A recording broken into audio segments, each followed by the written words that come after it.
Tervetuloa taas tänne Leffaulu-podcastin pariin. Mitä hittoa?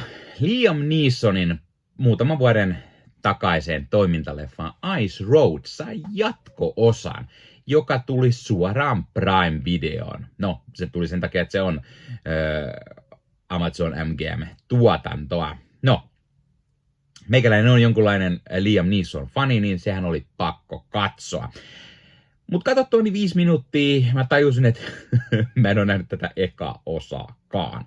Joten pistin leffan pausille, katoin ykkösosan, jonka jälkeen mä palasin tähän, katon kakkososan. Joten nyt on arvostelussa Ice Road 1 tai The Ice Road sekä Ice Road 2 eli Ice Road Vincents leffat. Ja aloitetaan ekasta osasta eli Ice Road vuodelta 2021.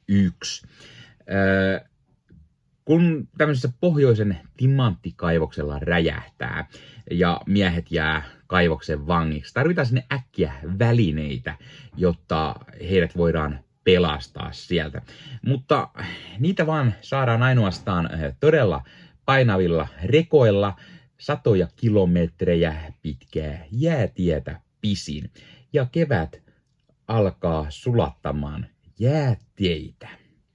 No, mukana on tietenkin Liam Neesonin esittämä Mike sekä hänen veljensä Curdy, jotka on vaan parhaat kuskit. Tai no, Mike on kuski ja Curdy mekaanikko. Ja yhdessä he sitten lähtevät viemään näitä pirun raskaita välineitä, jotta ne miehet sieltä saataisiin pois sitten. Tälle on leffa aika lailla tarina pähkinän kuoressa. Tarina on yllättävän toimiva. Tämä ei ole ihan sitä perus Pappa Neesonin action-leffaa, vaan ihan tämmöinen toimiva action-trilleri. Tai ainakin alussa, lopussa tai enemmänkin just kunnon actionista tulee loppupuolella vähän enemmänkin mukaan ja se jännitys jää vähän taustalle. Toki loppuun asti ihan riittää ja lopussa vaan on hieman enemmän ehkä toimintaa.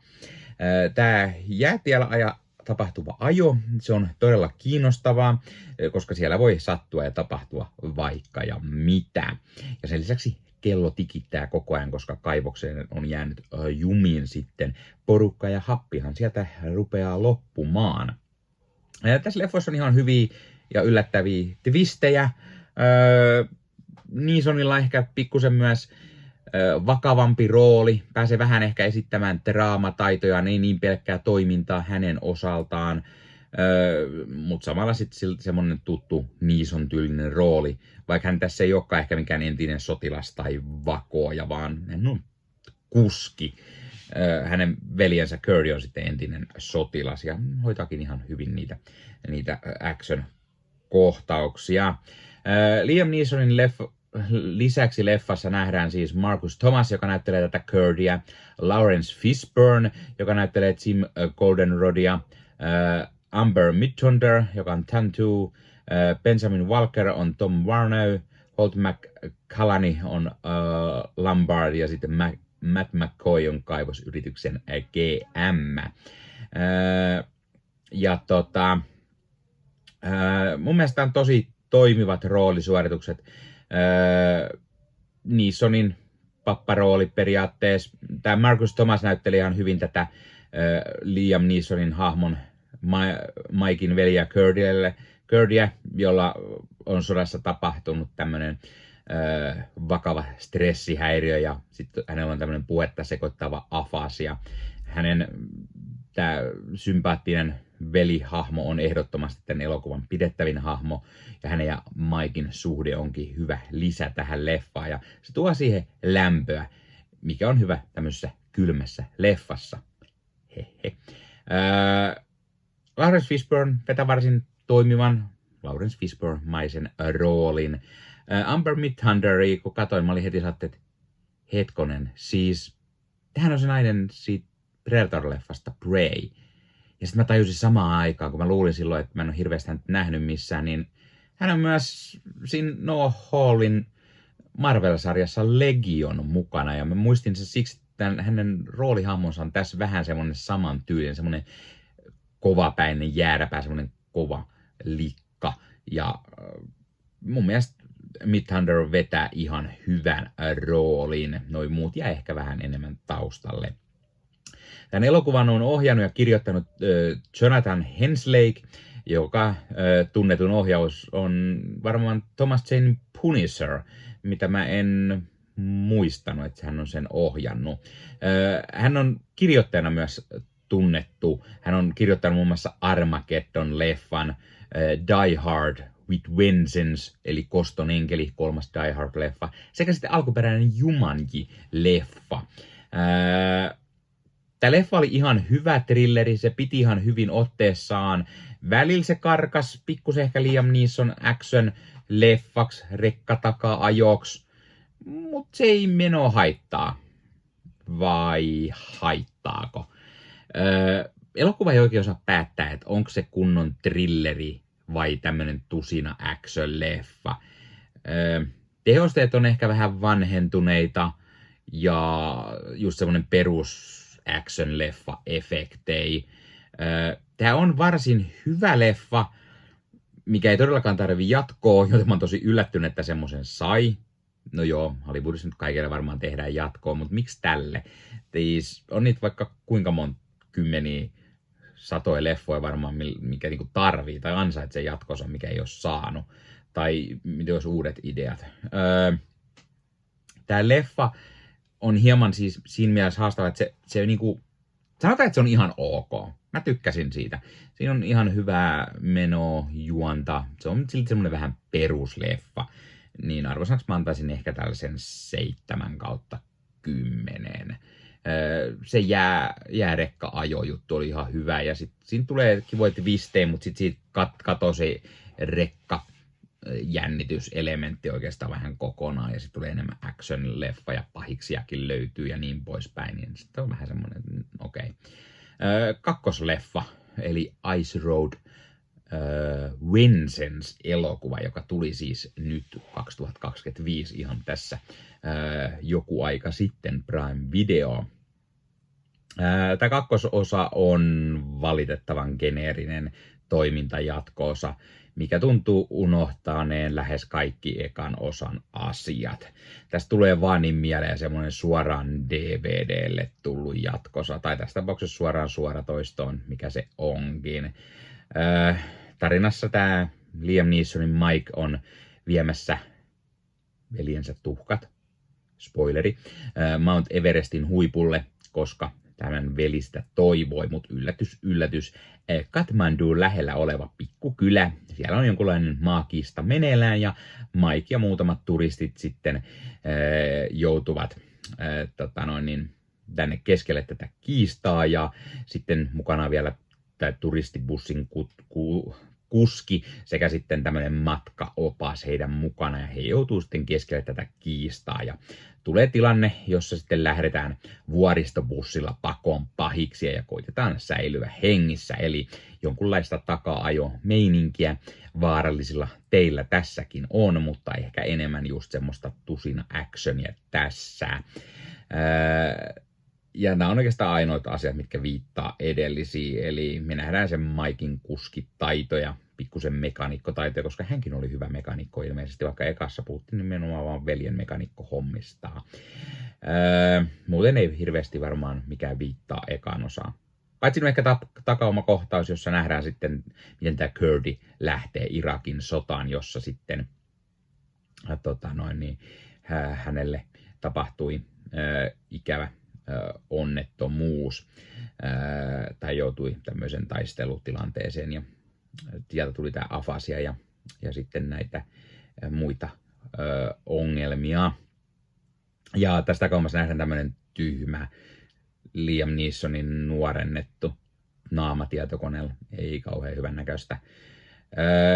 Ja se, että Mike ei ole minkäänlainen niin kuin toimintasankari tai sotilas, vaikka jostain syystä hän osaa melko hyvin taistella kuitenkin, ja paremmin kuin ekas osassa.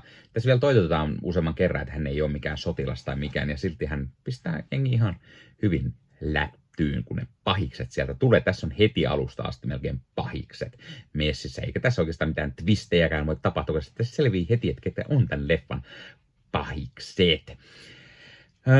Mutta tässä on tosiaan poissa lähes kokonaan se thrillerimäisyys, mikä ekassa osas oli. Ja nyt se on korvattu toiminnalla ja pikkusen se yrittää kai olla jonkunnäköistä jännitystä mukana. Ja sitten tässä on se opas, mikä on mukana, niin hän on jonkunlainen kovalla action muija ja hän hoitaa kaikki toimintakohtaukset. No puhutaan vaikka vähän näyttelijöistä. Eli Liam Neeson vetää perusrooli. Draamanäyttely tässä ei nähdä siis mitenkään nimeksikään, miten ehkä ekassa osassa hiukan oli, niin kuin mä hetki sitten sanoin. Vaan tää on enemmän semmoista pökkelöä pappa Neesonia. Aika ikävä, että on samat vuodelta kuin täällä Mies ja alaston ase leffa tää uusi, jossa Neeson vetää hitosti paremman rooliin. Binging Fun on tämä opas Honey. Ihan tämmönen OK action-hahmo ja ihan hyviä action-kohtauksia. Grace O'Sullivan on tämmönen Star-niminen nuori tyttö, joka joutuu sattumalta tähän seikkailuun. Ihan OK semmonen nuori teinihahmo, joka kuitenkin kasvaa leffan aikana jopa yllättävän nopeasti. Ja hänellä on tämmöinen teiniangsti, mikä vaan niinku katoo ensi minuuttien jälkeen. Eli sä ajattelet, että meillä on teini. Ja sitten, no mutta sen pitää kasvaa, ei me jakseta katsoa semmoista valittajaa teiniä, joka uhmaa sääntöjä tai jotain, en tiedä. Ja itse asiassa tää on tämän näyttelijättären ensimmäinen isompi rooli. Saksan Sarma on Vijay Rai, joka perhettä yritetään murhata tämän maakiistan takia. Ihan ok sivuhahmo, mutta hänen isänsä Ganesh, jota esittää Shapur Padlivalla, on paljon kiinnostavampi hahmo ja paremmin näytelty. Bernard Curry näyttelee professori Evan Myersia, joka on USA joku lähettiläs tai jotain, onkaan mennyt sit tutkimaan tätä maakiista, ja hänen tyttärensä on just tää teini Star. Jeff Morrell on Spike-niminen turistibussin kuljettaja, jota bussissa tämä seikkailu tapahtuu. Varsin hauska semmoinen koominen sivuhahmo. Sitten Mades Jadu, Amelia Bishop näyttelee tämän leffan kahta pahista. Ihan ok pahis ja tämän jonkunlainen naispuolinen oikea käsi tai jotain. Ja Marcus Thomasin Curdy nähdään siis tämmöisessä takaumakohtauksessa. Leffan on ohjannut ja kirjoittanut ykkösosan tapaan Jonathan Henslake. Leffa alussa nähdään tämmöinen bussikohtaus, mistä tulee mieleen ehkä Speed, mutta se mielikuva tyssää heti alkuunsa ja tämä leffa on melko blää. Tämä on just semmonen, niin kuin mä sanoin, semmonen suoraan DVDlle tullut jatko-osa, mikä unohtaa kaikki ne hyvät asiat ekasta osasta. Ja mä en yhtä ihmettele, että on tullut siis suora toistoa, mutta ehkä enemmän se, että tämä on Prime Video-leffa, koska tämä muistuttaa enemmän semmoista Netflixin kuraa. Siis mä en oikein keksi mitään hyvää tästä. No ehkä se tarina, tai se tarinan miljö, se paikka, missä se tapahtuu. Isolla autolla ajaminen siellä Mount Everestin tai siellä Kathmandun Himalajan suunnilla, niin se on ihan okta. Muuten tämä jää kauas eka osan tasosta. Mä olisin ehkä voinut just antaa täällä 6, koska Liam Neeson, mutta sitten mä kyllä mietin, että arvosana on liian korkea, eli mä annan arvosanaksi 5/10. Eli ei kannata vaivautua katsomaan tätä jatko-osaa. Jos pidit ekasta osasta, niin unohda jatko-osa. Pidä vaan mielessä, että oli hyvä leffa ja that's it. Ei kannata katsoa tätä jatko-osaa. Paitsi jos olet samanlainen kuin minä, joka on aina hulluna katsoa myös sinne jatko-osaan, niin varmaan katsot tämänkin ja saattaa olla, että petyt. Mutta et välttämättä. Hei, ota kommentteja. Oletko nähnyt tämän leffan? Mitä mieltä? Tykkäsit? Et? Miksi et? Tai siis näitä molempia leffoja. Mikä on sun mielestä Liam Neesonin paras leffa tai paras roolisuoritus? Ja tykkääkö saman katsoa kaikki Liam Neesonin leffat, vaikka ne kaikki onkin nykyään sellaista pappa Neeson meininkiä ja alkaa olla jo vähän toivo, että herra jäisi eläkkeelle kokonaan näistä action-leffoista, mitä hän itsekin jo jossain koitti sanoa. Ja nyt myös koodilla LeffaHullu saat 10% alennuksen kulttileffakaupasta. Eli kannattaa käydä katsomassa. Kulttileffakaupasta löytyy kulttileffoja aimo-annos. Eli semmoisia vähän legendaarisia leffoja, mistä on tullut kulttiklassikoita, niin löytyy kulttileffakaupasta. Siellä on DVDtä, Blu-rayta. Osassa ei välttämättä ole suomenkielisiä tekstityksiä, ne on tuontiversioita, mutta ne on kuitenkin kaikki tämän Eurooppa eli B-alueen tai kakkosalueen julkaisuja. Kannattaa käydä katsastamassa ja tosiaan koodilla LEFFAHULLU yhteen kirjoitettuna ja isolla saat 10% alennusta sitten loppusummasta. Eli kannattaa käydä tilailemassa itselleen kulttileffoja. Kulttileffakauppaan kanssa tehdään myös kaikennäköistä muuta kivaa lähiaikoina. Ja hei, jos katsot YouTuben puolelta, niin pistä peukkuun, jos pistä kanavatilauksen muistoskellosta päälle. Näitä aina, koska tulee uusia videoita ja sen lisäksi auttaa kanava kasvamaan. Eli kiitos kaikille, jotka olette kanavan tilanneet. YouTuben puolella siellä on jäsenyydet, superominaisuudet päälle.